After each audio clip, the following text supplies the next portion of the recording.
Hey, if you'd like to earn CEUs for this webinar, join the Safeopedia community at the link in the description below. Now, on to the show.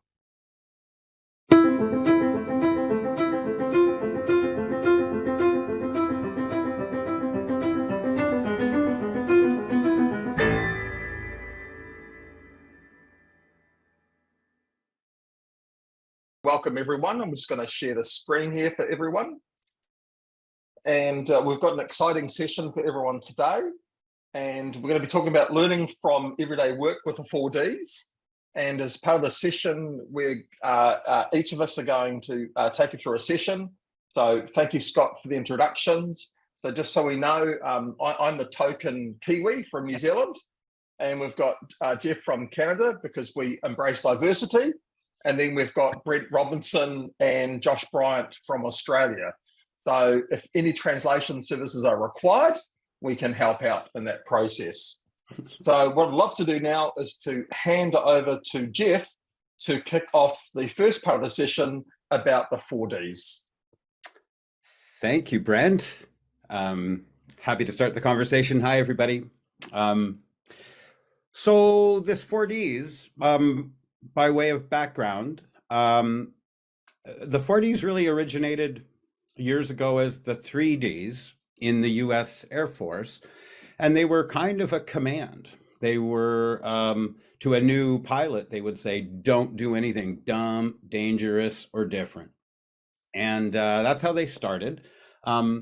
Some years later, Dr. Ivan Puplady with the US Forest Service flipped those questions to be proactive. Rather than a command, he used them to say, tell us when you encounter something dumb, dangerous, or different. So I learned of this in 2018, and I work mostly with industrial organizations, and I thought, you know, this is a really important, this has a lot of potential. This is an important conversation starting tool here. I've been following the HOP type space for a little over a decade, and that really struck me as something that would help us get right to the heart of the matter and start engaging in these conversations. So for my industrial clients, I thought we needed to add difficulty to the mix, task difficulty.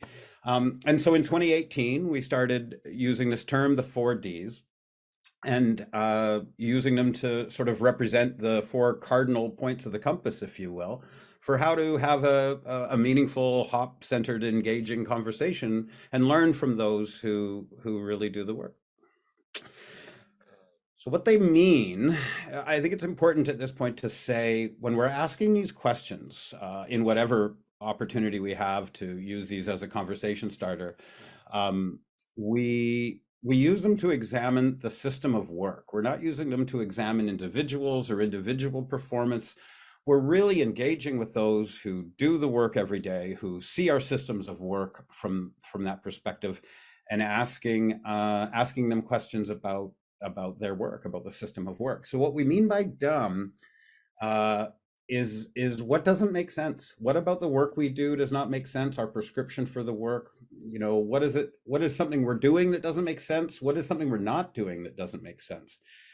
So we learn about the context of our work that way, and it's really an inquiry into how people make sense of things, because I'm old enough to remember some vague common sense idea that we all shared, but these days we have to inquire more about how people make sense of things and why things do or do not make sense.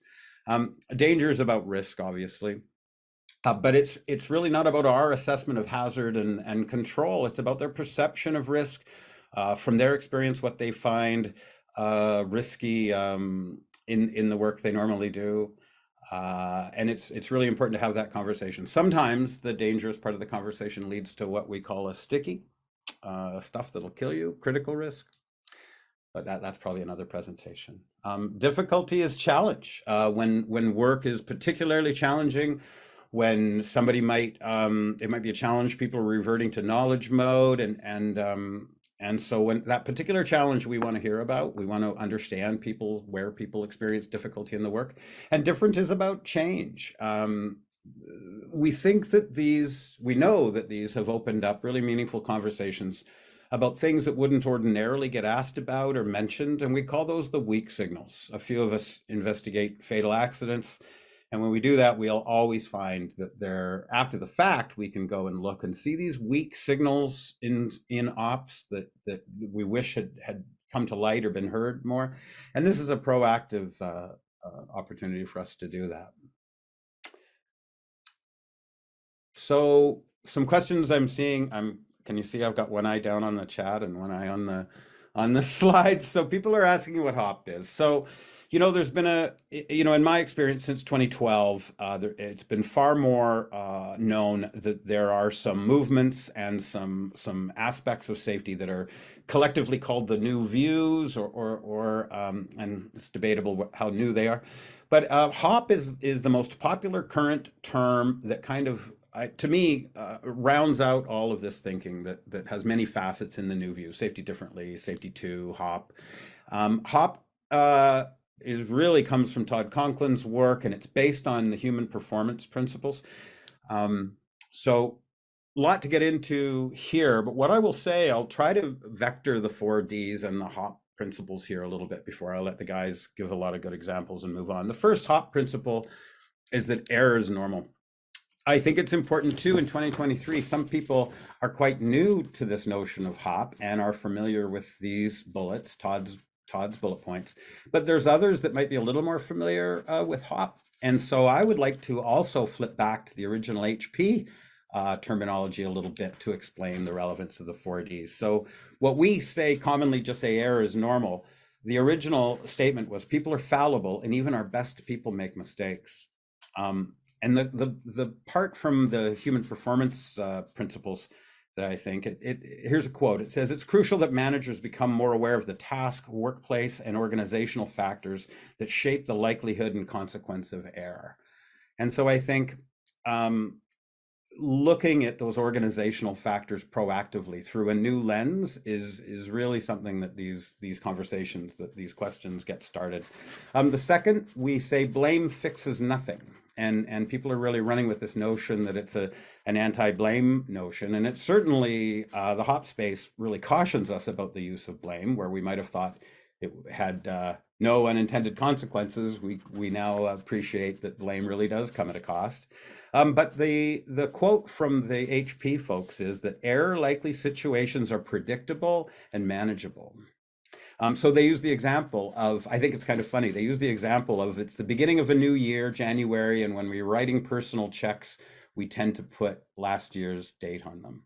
So I think it's an interesting example, because who writes personal checks anymore, really, to even have that error? But what they talked about is proactively recognizing error traps, changing the work situation, and communicating that to others. And then, rather than spend time on blaming individuals, if we can shift, because that fixes nothing, if we shift our focus to proactively recognizing error traps, changing and improving the work situation, and communicating that, that's really the antithesis of just blaming people and moving on. It's actually improving the system. And again, these 4D questions really help us do that. Learning and improving are vital. The HP text there says, events can be avoided through an understanding of the reasons mistakes occur. So it goes on to say, performance improvement requires a proactive approach, anticipating how an event or error can be prevented. And this is what we're doing. This is really what Conklin will say, and he uses the term pre-accident investigation, which was a catchy little term. We're going out to try to really engage those experts in the work about the work, the system of work, and their experience of the system of work. And quite often we can find opportunities to improve and make it better. There's a couple more. I'll be quicker. Contextualized behavior.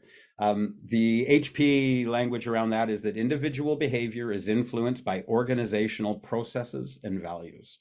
That is the system of work we're talking about. That's the system of work that we need to explore.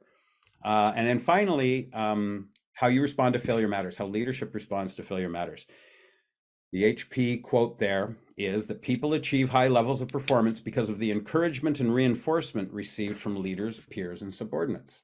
And I think that these 4Ds really represent that too, because it provides an immediate opportunity to recognize people for sharing their perspective on the work, for having the candor and the confidence to share with us their experience of the work. And quite immediately, anybody asking the questions can be grateful for that valuable insight and act on it. So there's a lot we could say vectoring the 4Ds and the HOP principles, but that's, as a high-level overview, that's how I would say the use of the 4Ds as an effective conversation starter really do, I think, respect the HOP principles.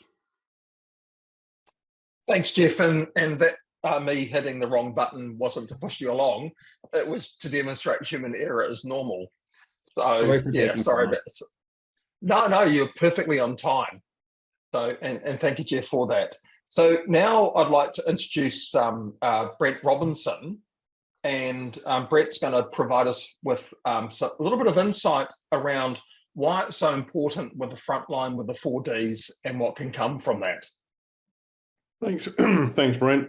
I think that was a great explanation, Jeff, of HOP and the 4Ds, and I think this goes further with the work we've been doing around, you know, the black line, which I'm sure everybody here is, and the blue line, which everybody here will be talked about quite a lot. What we're seeing is, and I'm going to talk about some programs that we've been running with some construction and subcontractors, and some of the stuff we've been getting out of that, and helping us understand the blue line, what's actually happening on site, what's actually happening when nothing's happening, and some of the feedback we've been getting from those sites, but also some of the really exciting stuff that we've been getting from it in terms of these teams have actually been self-actuating and self-fixing some of the problems that have come from site. And I think that's been the really exciting thing with the 4Ds, is that these teams, you know, quite often will be coming across a particular issue and they will work their way through it quite often. But the other thing is that what we're seeing is that we're getting information back that we've never got back from site. So I'm gonna give you some examples around some construction sites, but really it's understanding the work that they're doing, the risks that they're involved with. And construction and the businesses we've been working with, you know, it's highly dynamic, and it's dynamic over the term of the project. And one of the things that the leadership teams that we've been working with is at the start of these projects, everything's beautiful and it's well laid out. And, you know, we've got some great, what we think are some great controls put in place. Our methodology is really good. The timing's really good. So we've got some really strong, what we think were strong controls.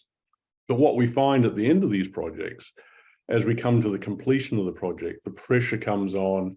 We've now escalated the number of people that we have on these sites quite often. You know, so, you know, we were on a construction site recently where we had a team of 6 people and the total number of people on site was 50. At the end of the project, there was over 250 people from 12 different subcontractors, all working in the same space, all trying to get complete by the end of it. So we're now getting these better insights by utilizing the 4Ds. Now, you know, there's a couple of different ways that we're seeing the 4Ds used. Sometimes it's coming from the teams, and they've got QR codes on their hard hats and they just flow into the business. And then the other way that we've seen it done is that supervisors are going out and using the 4Ds as a way of asking better questions. Both work really well, but the stuff I'm seeing from just people being able to say, you know, this is not making sense to me, or we think this is dangerous, has been really powerful because it's unencumbered, it's free flowing, and it lets us see what's happening on those sites over the period of the project. And we can really start to understand that uncertainty, and it lets us modify our methodology, you know, from project to project. It lets us do it, but it lets us actually stop and go, okay, this isn't working. Is there a better way of doing it? Is there a different bit of equipment we should use? Or is there, you know, some other outcome that we need to look at, or another process that we need to look at? So I think that's been really, really powerful. The thing that I've been loving about it as well, and, you know, Brent and I and Josh and Jeff have talked about this, is it starts with safety. but it has ended up in, and we can use any word we like, I like continuous improvement. It has led to things that are beyond safety, operational excellence, improvements right down to the bottom line, where they are actually improvements in the performance of the business that will actually affect operating profit of the business in small ways, but they are continuous improvements that we've been able to drive and incorporate within the business. And I think that's been really exciting from our point of view. So I'm going to take you through a couple of these that we've used. When Brent pushes the button, there we go.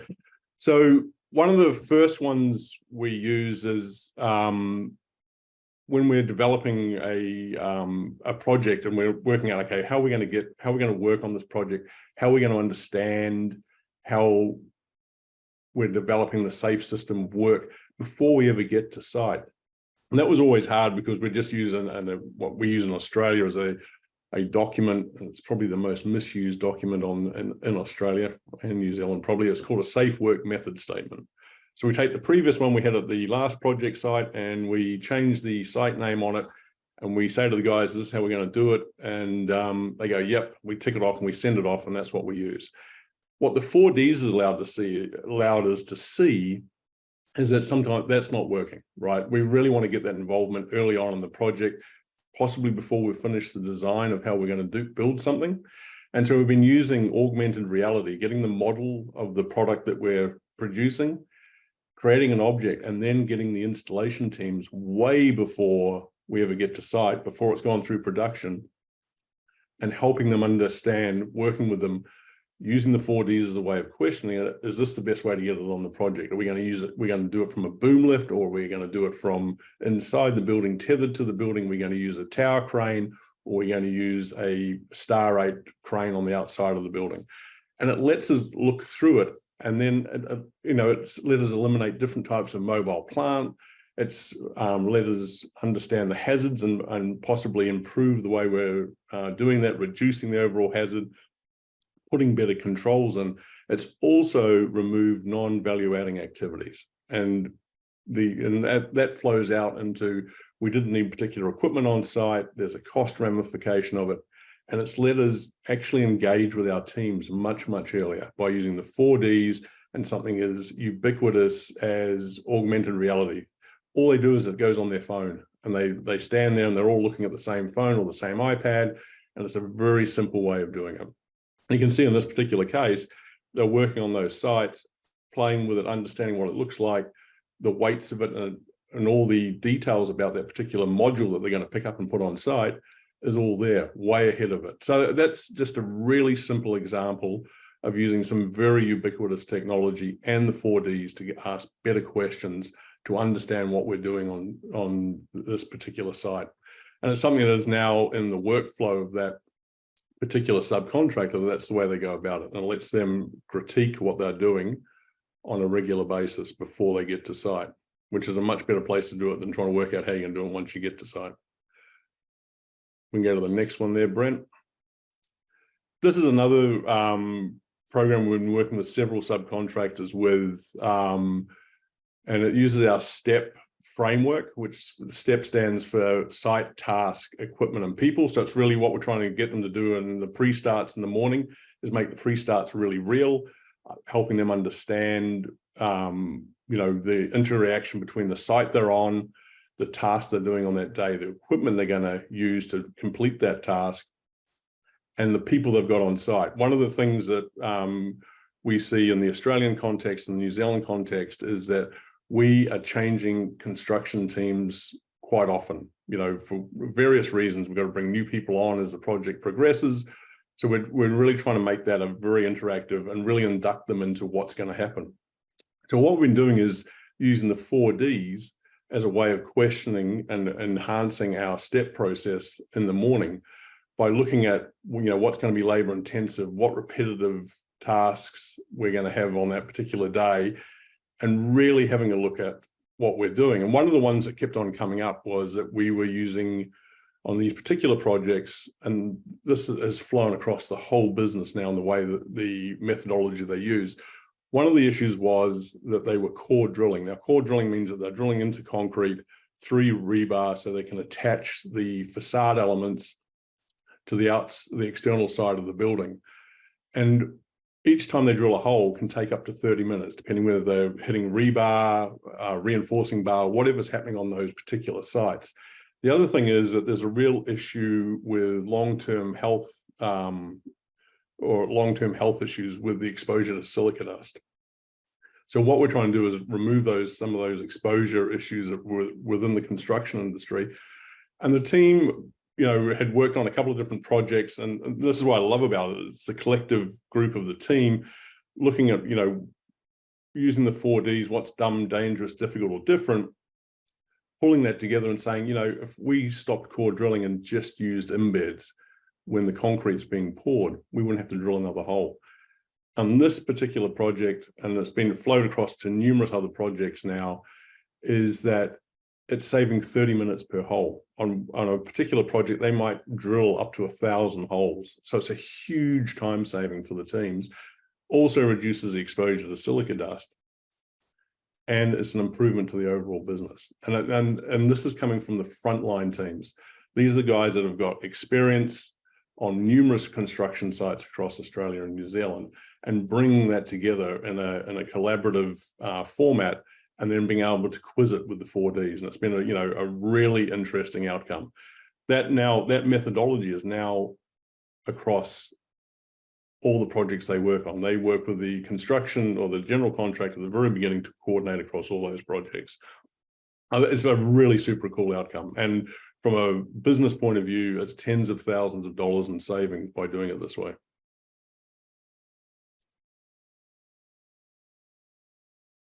So this was a really interesting example of dealing with different general contractors in Australia. They have different rules that are required, and the larger they are, they seem to have more and more what we call golden rules in Australia that we have to adhere to.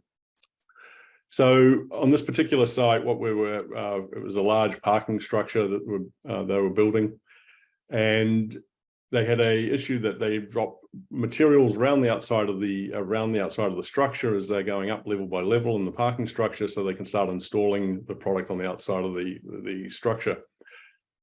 This particular general contractor had a rule that the forklifts had to have a spotter and an exclusion zone, so they'd move up the ramp, put an exclusion zone in, have a spotter there while they dropped off a pallet of material, and then kept on going. So a huge amount of complication in doing that, huge amount of labor involved in doing it.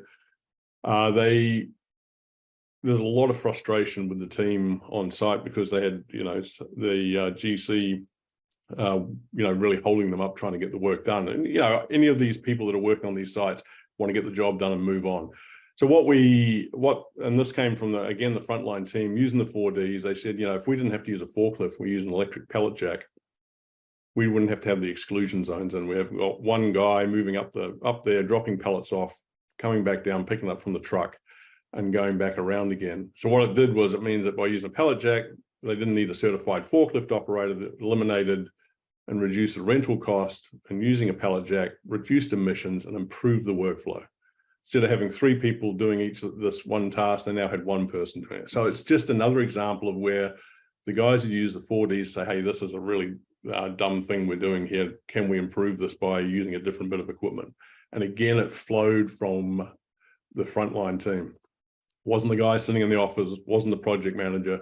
It was the guys and girls at the very front line really driving this. And I think it was an amazing outcome. And again, as I said, started with a safety issue and moved on to an operational performance improvement. So they're just 3 really simple examples. It is we're getting a lot of stuff out of it. It's been a really interesting journey that we've been on. Thank you for sharing that, Brent. That was excellent. I just want to step back a slide because one of the things that came from the 4Ds, I don't know if everyone online can see here, we've got this on display. There is a magnetic roll-up whiteboard, and in the top left-hand picture, you can see there that we've put this magnetic roll-up whiteboard on the hood of a light truck. And that magnetic whiteboard is basically broken into 4 components, where the workers are engaging around the site they're working today. They're then engaging around the tasks they're doing.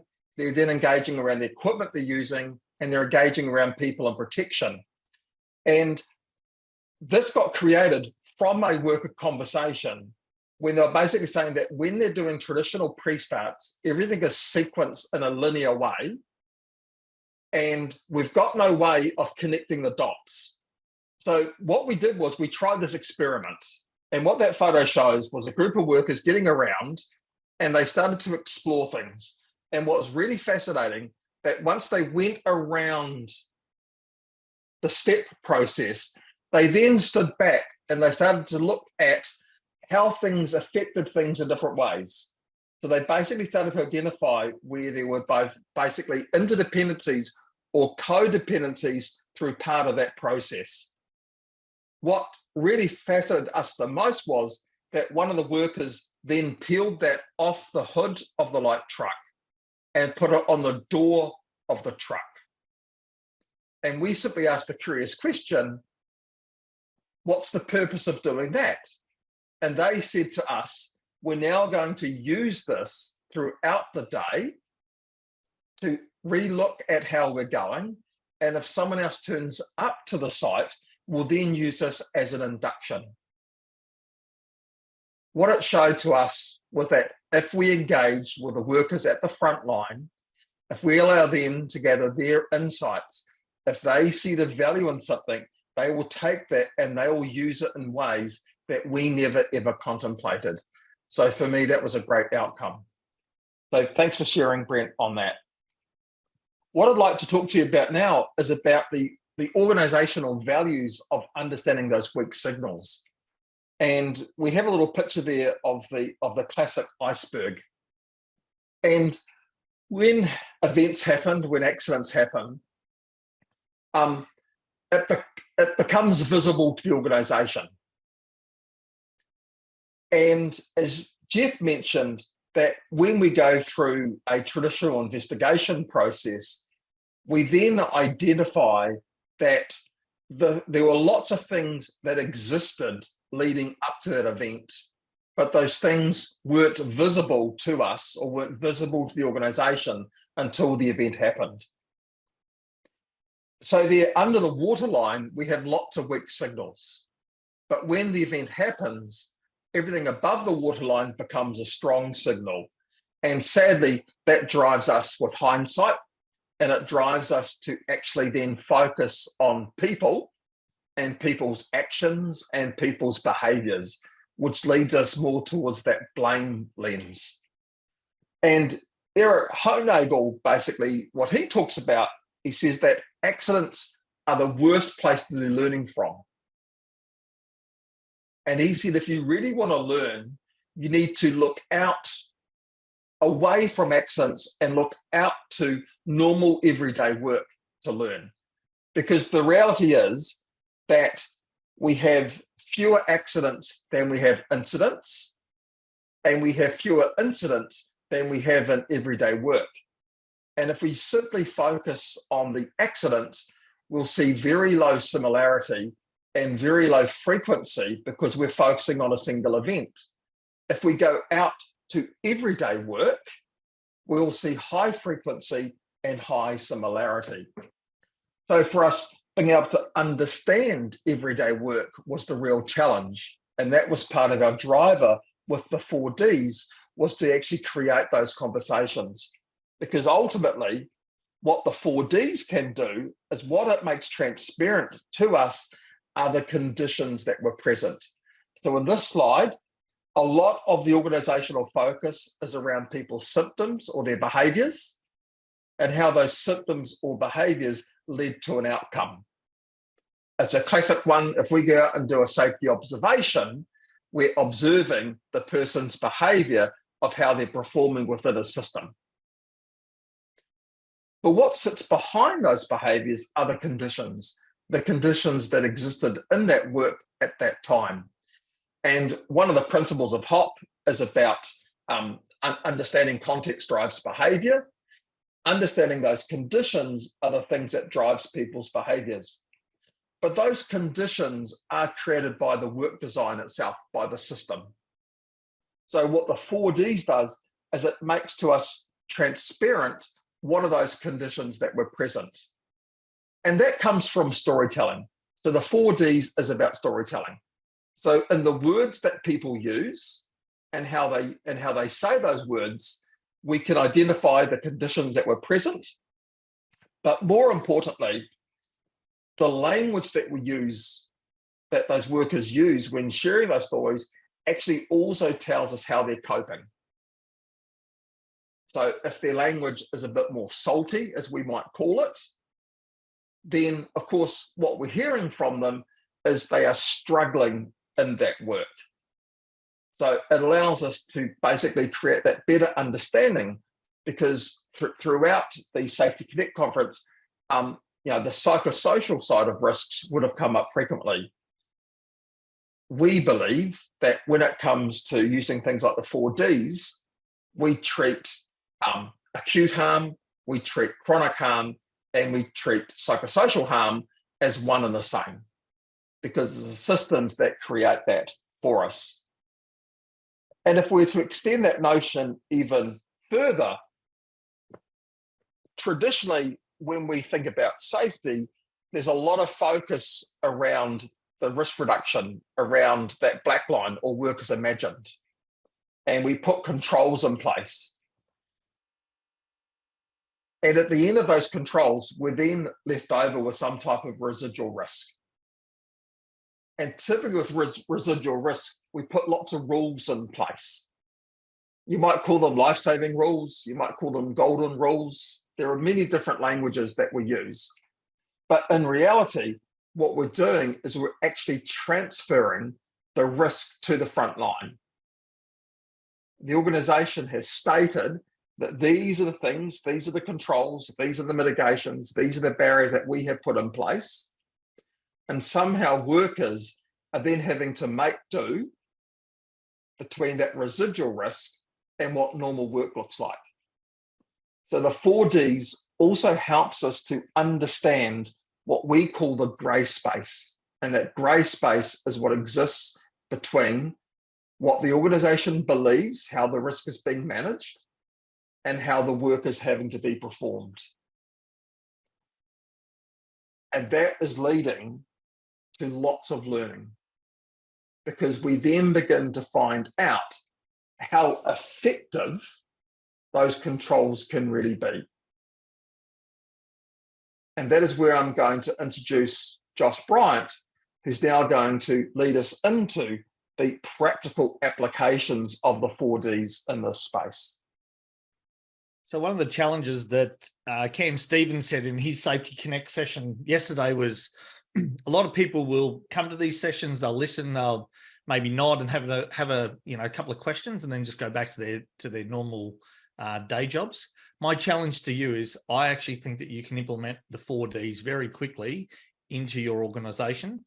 We did it in a matter of weeks, not months, not a couple of years. We implemented the 4Ds in weeks, and it had an enormous impact on our business.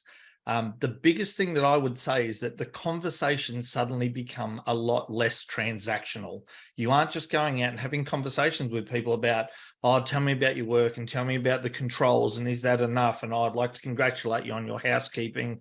Oh, but I think you could have done this a better way. So those real parent-child sort of conversations. We found with the introduction of the 4Ds that it's a lot more collaborative, it's a lot more open, and there is an absolute lot more learning across a business. If you go to the next one, Brent, the thing with the 4Ds too is I don't need to know how you do field conversations in your business. So I can come in tomorrow into your workplace and go and have a 4Ds conversation with one of your workers. It's that simple. One of the big tests for us was with our supervisors. So we're an organization, 850 people, 25 different clients, 34 different projects, underground, surface, big open pits, middle of nowhere. So we work in a variety of high hazard environments. So our supervisors are the key to our success, and they've really embraced the 4Ds. And building on Brent Robertson's example, this is an example from Dean. Dean had never worked underground, had brand new to site, still learning the crew's names, went to a work site and he goes, you know what, I'm going to try on this 4D. So he started to have a conversation with the crew and said, oh, how do you make do with this lighting? Like, why do you, like, this is terrible. And it's like, well, this is underground mining. This is how it is. Like, the lighting's always poor on these plants. Like, well, you know, don't you think we could do something better about that? And it's like, oh, well, you know, yeah, I guess so. And then they started to really talk about, okay, well, with this lack of lighting, this is what it creates. This is the type of environment. This is the type of conditions it creates. There's trip hazards. There's lighting. I get, you know, I have to concentrate all day, so I get quite fatigued. So that Dean started to really learn about the risks. He started to talk to the maintenance people and understand their challenges, saying that, you know, they have to rely on cap lamps to perform tasks. It made it quite difficult, created shadow. So, and then he also had a conversation with the team to go, well, you know, is this different to anywhere else? And what he learned from the crew is that the crew had seen other work sites where they had these LED lighting strips, and never questioned about having these LED lightings at their site. And so Dean was able to work with them, but it was a combination of improving and acting on their feedback, but also learning. You don't have to fix everything, but Dean learnt a lot. And it actually led to us standardizing a lot of our underground workplaces as a result of Dean's initial conversation with this work crew. Look, the big thing with the 4Ds, I'm an operator. Like, you know, I love being in operations, but I also have exposure to board level and our leadership team. And what we found with the 4Ds is it doesn't matter what level of the organization you work at. It builds trust and rapport really quickly with a work team. And we've also found that the 4Ds has resonated with our clients. We work with some of the largest mining companies on the planet. One of the largest gold miners on the planet basically gave us feedback yesterday that it's best practice and they would like to introduce it to all their operations globally. And the 4Ds is being introduced to another large mining organization today, because they've asked us as their contractor to facilitate a 4D session with their workforce as well. So we've really found that the 4Ds is having a, you know, it's easy, but it's high impact in a short period of time. And we've actually used the 4Ds to review critical controls. Does the use of this control make things, you know, riskier? Is it challenging to use this control? Do people find it difficult to use? Do they actually find the control doesn't make sense to them because, you know, it works a certain way? We've used the 4Ds in investigations because it helps us to really understand normal work and then work backwards to then understand the event. So it's just been so powerful. If you have the next one, Brent, the thing with the 4Ds for us is our communication at all levels of the organization. We've been capturing the 4Ds in just a simple form. These 4Ds, the leaders in our organization, so our leadership team, are reviewing individual 4Ds, but what our boards seek is the themes that are coming out from these 4Ds. So because it's in a simple form, you can use AI to query it and come up with these themes. We introduced the 4Ds initially in about August, September in 2022. And what we found is just the amount of information coming in was outstanding and you know, a little bit out of control, but really helped us learn. And what we found as a business is that our injury rates, our all injury rates, were starting to decrease at the end of the financial year. So if we look at the last 3 months of the year, I had 6 injuries or notifications across my entire business. And you can go, oh, okay, well done. You know, your injury rates are going down. You must be doing some good things. Well, also, even though we had those 6 injuries, if you go to the next slide, Brent, in that period, we also had 11,000 shifts in April, May, and June, where we had 11,355 shifts where no one got hurt. And you can go, oh, excellent. You guys are successful 99.98% of the time. So it must be your systems, must be your processes, must be your training. Like, oh, wow, like that's fantastic.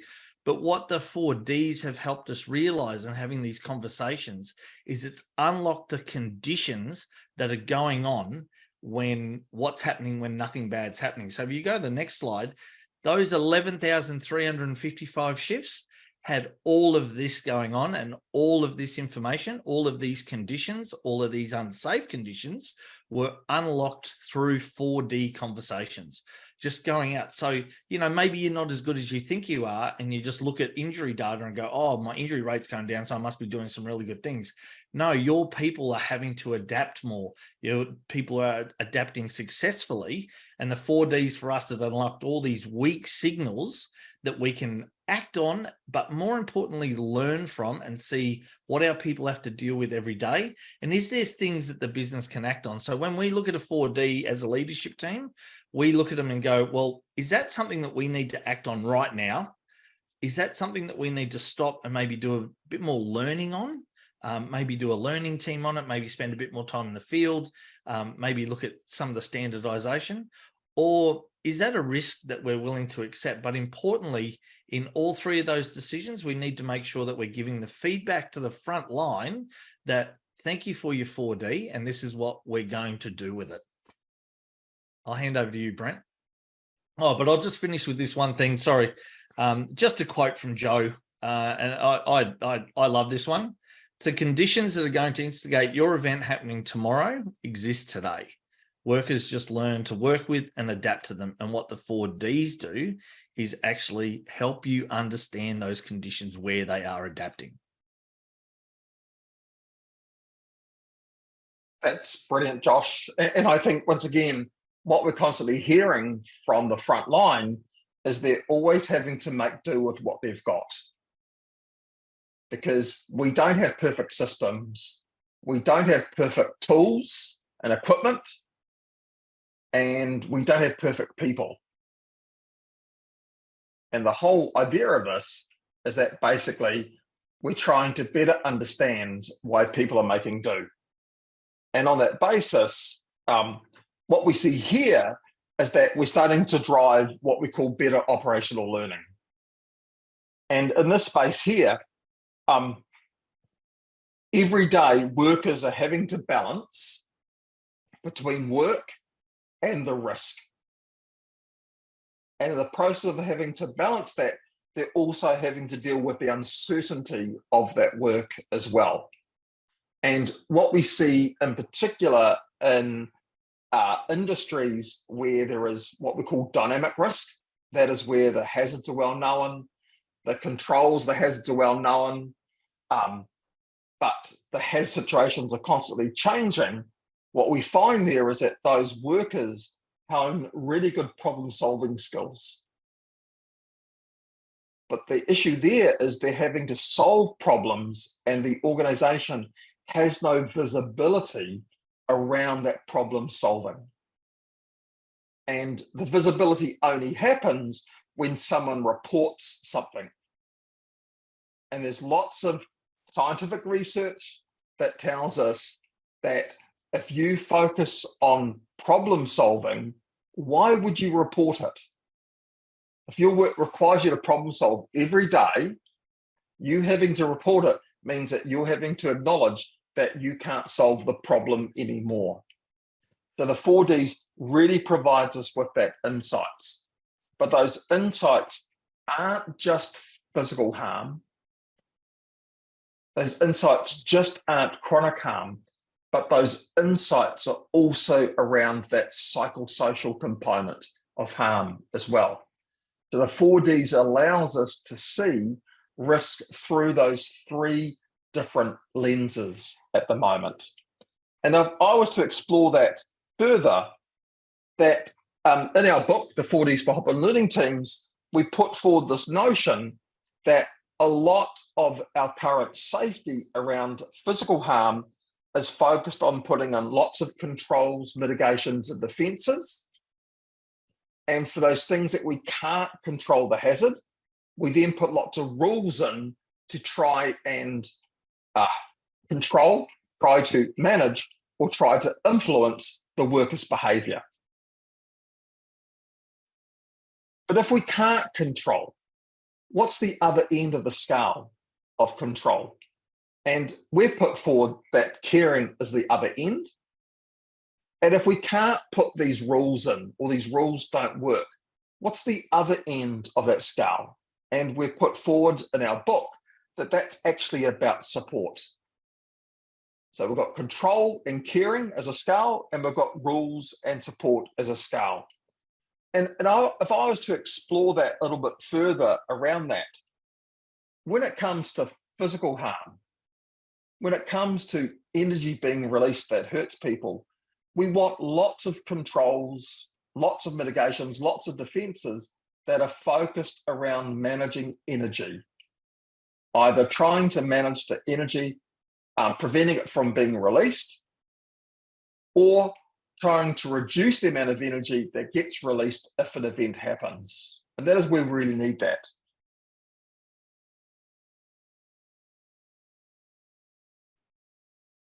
But I'd put forward to you that when we think about risks that are critical, those stickies, the stuff that can kill you, or those risks that are highly dynamic, that yes, we want those controls in place. We want to manage that source of energy. But there are many occupations out there where the worker is always having to be close to the line of fire, that the worker is always going to be close to the source of energy. And that's where rules aren't working at the moment.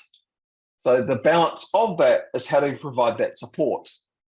And if I think about the psychosocial harm, we can't put controls in place. Controls are really difficult to put in place.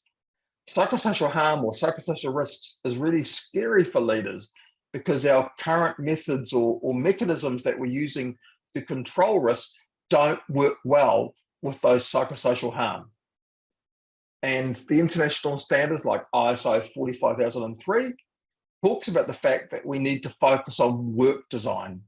We need to change work design to do that. And that's where the 4Ds help. So when it comes to psychosocial harm, we believe that the caring element and the support element becomes really vital in that part of it. And the 4Ds allows us to explore that because we're actually dealing with workers at the front line. They're sharing their stories. They're sharing their stories as a group. Learning is happening. But more importantly, if I could push this, that part of that storytelling process, there's also some therapy, there's some cognitive behavior therapy that is actually happening because workers are seeing risk through the lenses of other people. And what I like about the 4Ds is the 4Ds, it's not about filling a box, that the 4Ds works across different cultures, and the 4Ds also works across different people with different risk appetites or different risk tolerance. So what I might see as dumb, Jeff might see as difficult, Josh might see as dangerous, and Brent Robinson might see as being different. It's not the box that matters, it's about the conversations that it creates.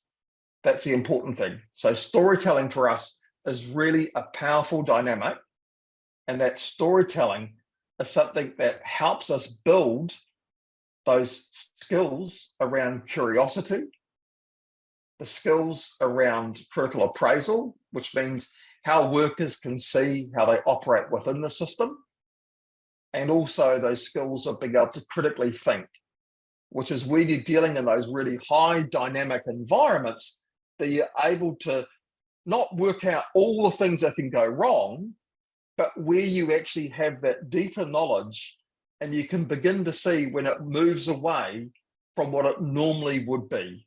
And you can stand back and ask yourself, why? So in the words of Rob Fisher, it takes us from that sort of that mental model of slow thinking versus fast thinking, that we're moving more into that thinking component about the risk in that space.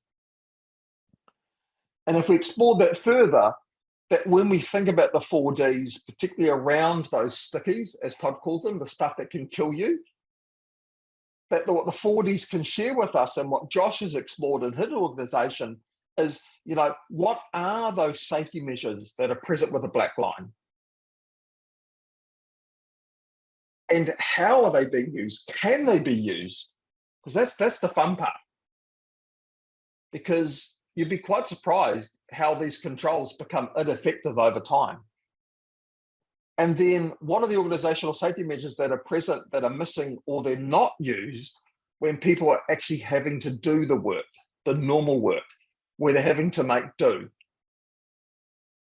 And what that leads us to is, what are the actual or the informal safety things that workers are having to rely on? And we call those things worker defenses. So the stuff that really matters to people that they're having to do every day. And if we can understand those three things, then we can understand what are those barriers, those conflicts, or the rubs that arise from that. Because what we're trying to avoid is, we're trying to avoid that work moving our people closer to the red line where the hazard exists. So for us, the 4Ds shows us the opportunities when people are what we might call overperforming. When they're moving away from the black line, they're moving up. But the 4Ds also shows us those conditions when people are moving towards the risk as well. And those are the opportunities for learning and how we move forward in that space. So I might just open up to my other colleagues to see if they've got anything else they would like to add to that before we move on to the star of the show, the Trojan mouse. Okay, so what I might do, the big question we get asked from people, how do we start the journey? Okay, Josh gave you some great insights today. And I only met Josh in August last year. And not only have we become fast friends, but Josh was really kind enough to be part of the author of the book with us as well, because we really wanted the community to hear the voices of people that are actually doing it at the front line, for the front line in that space. And one of the things that we learned from Josh was that if you want these types of initiatives become sustainable, we have to do things in small incremental change. And Jeff came up with this concept of the Trojan mouse rather than the Trojan horse. So the Trojan mouse was all about diversifying that safety work into these small interventions and these small experiments around everyday work. Because the objective here is, we're not trying to create transformation. We're trying to find out what works at the front line and what supports the front line. And I was on one of the earlier sessions earlier today at Safety Connect, where that speaker was talking about failure. It's okay to fail. And the Trojan mouse encourages us to experiment at that front line to find out what does work and what doesn't work in that space. And it's about that small incremental change. And that's how we create that sustainability in that space. Because you get a high sense of ownership at the front line. And if workers own that space, they really drive that space going forward. So this is a great opportunity for us to take, for the speakers to open their mics and to take some feedback from Scott, from people. Any questions or any comments from my fellow authors? Good job, Brent. Yeah, great job, guys. To Josh's point earlier on, it's really easy to implement. You can implement it tomorrow. You can use QR codes to get it out to your people at the front line. You can get it to your supervisors. It's a really simple process to kick it off. And once you start getting some feedback and those teams start feeding back to you, it's exciting because you're just finding out stuff you never knew. And, you know, we've had a couple of people say to us, hey, you know, but we might find out something that we don't want to know. Well, I think you want to know typically. And, you know, we're not seeing that, are we? And I think that's been part of the fun of this journey, that just getting it out there and getting that feedback from teams has been really, really interesting. I just sort of share a quick story. We had an incident on our site a couple of weeks ago where one of the guys did something that was, you could class as pretty dangerous.